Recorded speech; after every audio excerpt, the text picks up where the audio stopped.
Selamat bertemu kembali ya. Kali ini kita akan membahas mengenai perkembangan teori atom.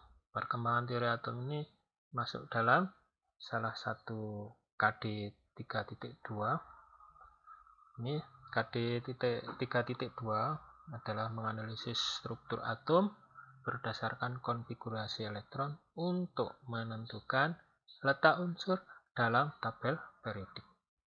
Sedangkan KD 4.2 yaitu menentukan letak unsur dalam tabel periodik pada struktur atom dengan menggunakan konfigurasi elektron.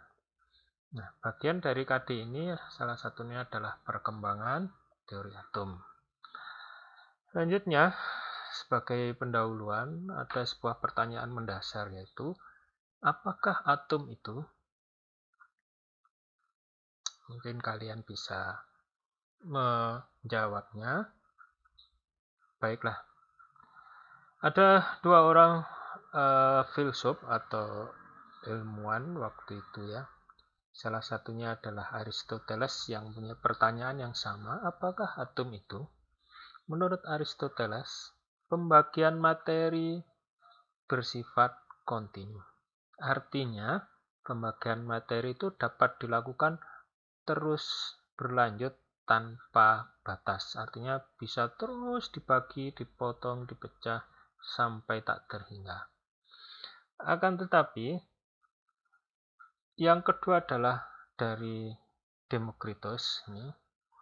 Demokritos mengungkapkan bahwa pembagian materi itu bersifat diskontinu.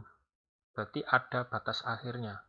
Artinya, pembagian materi itu akan berujung atau berakhir pada suatu partikel terkecil yang sudah tidak dapat dibagi lagi. Nah, partikel terkecil itu dinamakan atom.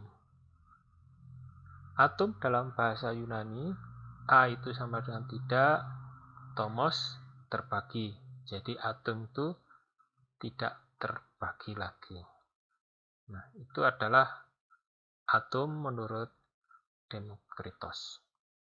Nah, berikutnya, dari definisi yang sudah disampaikan oleh Demokritos, ini John Dalton merasa terusik. Gitu ya. Akhirnya John Dalton berusaha meneliti, berusaha mempelajari, berusaha menemukan apakah itu atom. Ya. John Dalton adalah salah satu ilmuwan fisika yang terkenal ya waktu itu. Nah, yang melatar belakangi John Dalton untuk menemukan atom adalah dari pendapat sebelumnya bahwa partikel terkecil atau atom masih berupa pendapat gitu ya, yang belum dibuktikan dengan percobaan. Kemudian John Dalton melakukan berbagai percobaan sehingga dia salah satu percobaannya adalah menghasilkan materi terdiri dari partikel yaitu atom. Dari percobaan-percobaan itu ada 4 postulat. Yang pertama adalah materi terdiri dari partikel kecil yang tidak dapat dibagi lagi dinamakan atom. Itu postulat pertama atau pendapat pertama dari hasil percobaan Dalton. Postulat kedua dari Dalton adalah atom-atom dari suatu unsur adalah identik atau sama persis. Atom-atom dari unsur yang berbeda mempunyai sifat yang berbeda dan massa yang berbeda pula. Nah, sedangkan postulat yang ketiga, atom suatu unsur tidak dapat diubah menjadi atom unsur lain. Tidak dapat dimusnahkan atau diciptakan. Tetapi dengan reaksi kimia, ternyata hanya merupakan penataan ulang dari atom-atom tersebut. Itu yang ketiga. Sedangkan postulat yang keempat, senyawa terbentuk ketika atom-atom dari dua unsur atau lebih bergabung dengan perbandingan tertentu. Demikianlah postulat 1, 2, 3, sampai dengan 4 dari John Dalton. Nah, kemudian Dalton menyimpulkan apa itu molekul, apa itu ion. Molekul adalah gabungan dari beberapa atom yang bersifat netral disebut molekul, ya. Molekul unsur terdiri dari satu jenis atom. Nah, molekul senyawa terdiri dari dua jenis atom atau lebih. Bisa 3, 4, dan seterusnya. Jadi molekul ada dua menurut Dalton, molekul unsur dan molekul senyawa. Kemudian atom atau molekul yang bermuatan listrik disebut ion. Jadi ion adalah molekul atau atom yang bermuatan listrik. Demikianlah dari John Dalton. Kemudian ini adalah gambaran dari teori atom Dalton tersebut.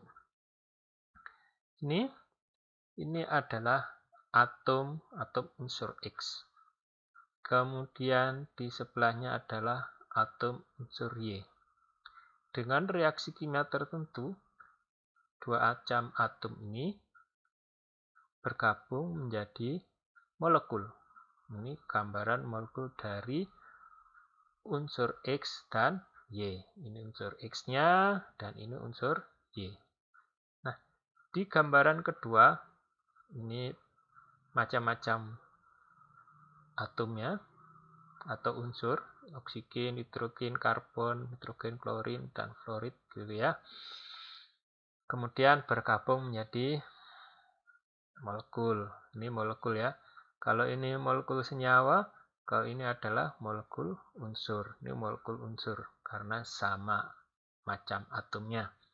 Ini molekul senyawa karena berbeda macam atomnya. Ini juga senyawa, molekul senyawa, ini senyawa juga. Masih ada contoh lagi dengan ion-ion. Ion-ion digambarkan sebagai berikut. Jadi ada molekul yang bermuatan negatif 2, ini sepertinya. Ini ada muatan positif dan negatif. Ini adalah molekul, kemudian ini natrium bermuatan positif, oksigen bermuatan positif, oksigen muatan negatif, ini ya. Ini adalah gambaran dari John Dalton, ini adalah ion karena ada muatan listriknya. Begitu dari John Dalton. Nah, berikutnya perkembangan teori atom berikutnya dikemukakan oleh Thomson, ya, Joseph John Thomson. Ini mempunyai dasar pemikiran kenapa dia tertarik dengan atom adalah dia punya pertanyaan, Thomson punya pertanyaan terhadap teori atom Dalton. Yang pertama, bagaimanakah perbedaan antara atom unsur yang satu dengan yang lainnya? Pertanyaan kedua, bagaimana atom-atom membentuk molekul dan ion? Nah, maka Thomson ini berinisiatif melakukan percobaan, ya.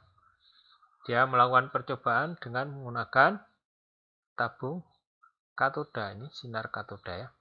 Tadi ini ada katoda, anoda, kemudian ini ada untuk groundnya. Nah, kemudian yang merah ini adalah sinar katoda. Ternyata terdeteksi di sini layarnya ini terbuat dari plat berlapisan fosforesen ya. Ini bisa mendeteksi sampai di mana jejak atau di mana sinar katoda itu nanti akan sampai, ya. ternyata sinar katoda ada yang bisa dibelokkan dengan medan elektrik nih ya, medan listrik. Ternyata ada yang bisa dibelokkan. Ini salah satu percobaan aja ya. Masih ada beberapa percobaan lagi yang menggambarkan bahwa arah sinar katodanya lurus atau ke bawah. Kalau ini kan ke atas gitu ya. Ternyata sinar katoda bisa dipengaruhi oleh medan listrik. Nah, Thomson punya hipotesa, menurut apa yang dia pahami adalah, yang pertama, sinar katoda terdiri dari partikel bermuatan negatif yang disebut dengan sel. Yang kedua, atom terdiri dari sel-sel tersebut. Yang ketiga, sel-sel ini adalah satu-satunya bagian integral dari sebuah atom. Maka dilakukanlah percobaan seperti yang digambarkan di sini. Berikutnya, setelah Thomson melakukan percobaan atau eksperimen, akhirnya dapat menemukan bahwa atom itu mengandung elektron, suatu partikel bermuatan negatif. Massa dari atom itu besarnya adalah 9,11 kali 10 pangkat minus 28 gram. Kecil sekali ya. Atau sama dengan 1 dibanding 1840 satuan massa atom. Atau atomic mass unit. Nah, sedangkan muatan elektron itu sama dengan minus 1,6 kali 10 pangkat minus 19 kolom. Tadi bermuatan negatif. Nah, dari penemuan itu, Thomson membuat pemodelan dari atom. Model atom yang dikemukakan Thomson adalah bahwa atom itu terlihat mirip dengan roti kismis bulat, begitu ya. Nah, pada inti atom di dalamnya ini bermuatan positif, ini ya, bermuatan positif. Dan di sekelilingnya ini adalah elektron yang bermuatan negatif. Dan sebagian ilmuwan lain menyebut bahwa model yang bisa dipakai sebagai model atom adalah watermelon atau semangka. Nih, bulatan seperti semangka begitu ya. Di dalamnya terdapat atom yang bermuatan positif, intinya gitu ya, inti atom bermuatan positif ya. Dan kemudian elektron-elektron yang tersebar sebagai bijinya ini bermuatan negatif gitu ya. Nah, demikianlah teori atom dari Thomson. Oke, berikutnya adalah teori atom Rutherford. Rutherford sangat tertarik dengan apa yang dikemukakan oleh Thomson. Kemudian Rutherford melakukan eksperimen atau percobaan. Ernest Rutherford dibantu oleh dua orang ilmuwan lain, yaitu Hans Geiger dan Ernest Marsden. Maka percobaan ini dikenal dengan Geiger-Marsden eksperimen, gitu ya. Nah, di sini Rutherford melakukan eksperimen dengan menembakkan sinar alfa berenergi tinggi kepada ditimpakan pada lapisan tipis emas atau lempengan emas tipis begitu ya. Kemudian di sekelilingnya ini dibuatkan layar berbentuk lingkaran. Layar ini bersifat fluoresen. Layar ini dipakai untuk mendeteksi partikel alfa yang sudah ditembakkan pada lapisan emas atau emas nih ya, emas yang sangat tipis. Nah, hasil dari eksperimen ini, Rutherford mengemukakan hasilnya bahwa sebagian besar partikel alfa, jadi partikel alfa ini sebagian besar ini dapat melewati lempengan emas ini tanpa mengalami pembelokan. Kalaupun mengalami, kecil sekali ya sudutnya. Gitu. Nah, sebagian kecil partikel alfa ini mengalami pembelokan. Nah, ada yang mengalami pembelokan sebagian kecil sekali. Ini juga belok tapi kecil sekali ya. Nah, yang terakhir, beberapa partikel alfa ini ternyata dipantulkan. Nah, dipantulkan gitu ya. Dipantulkan. Maka dari itu Rutherford akhirnya membuat model atom seperti ini. Bahwa sebagian dari massa dan muatan positif atom, jadi sebagian massa dan muatan positif atom terkonsentrasi pada bagian pusat atom, yang selanjutnya disebut sebagai inti atom atau nukleus. Nah, elektron itu beredar mengelilingi inti, ya, ini ya, mengelilingi inti, ini elektron, pada jarak yang relatif jauh, seperti planet pada sistem tata surya. Sebagian besar atom ini, jadi antara elektron dengan inti ini, elektron ini lintasannya ya, dengan inti, bagian besarnya ini adalah berupa ruang hampa. Ini adalah model atom Rutherford. Baiklah, berikutnya adalah teori atom Niels Bohr. Niels Bohr itu mempunyai pertanyaan terhadap teori atom Rutherford. Menurut hukum fisika klasik, elektron mengitari inti disertai pemancaran dan pelepasan energi. Energi elektron akan terus berkurang sehingga gerakannya melambat dan jarak ke inti semakin dekat, membuat lintasannya berbentuk spiral maksud saya. Jadi ini lintasan dari atom yang semakin dekat akhirnya jatuh ke inti. Jadi lintasannya berbentuk spiral. Saat energi elektron habis, maka elektron akan jatuh ke inti. Itu pertanyaan dari Niels Bohr. Nah, kemudian Niels Bohr melakukan percobaan dan mengemukakan suatu model atom. Model atom Niels Bohr ini elektron mengitari inti. Jadi ini elektron ya, elektron mengitari inti, gitu ya. Pada lintasan tertentu, ini ada lintasan atau N1, N2, N3, seperti planet-planet mengitari matahari. Nah, elektron dalam atom hanya dapat berada pada satu lintasan dengan tingkat energi tertentu. Jadi elektron hanya bisa berada pada satu lintasan ini pada tingkat energi tertentu. Dalam keadaan normal, elektron menempati lintasan dengan tingkat energi paling rendah. Dalam keadaan normal, elektron menempati lintasan pada tingkat energi paling rendah. Elektron meloncat ke lintasan dengan energi lebih tinggi jika mendapat energi dalam jumlah tertentu. Ya.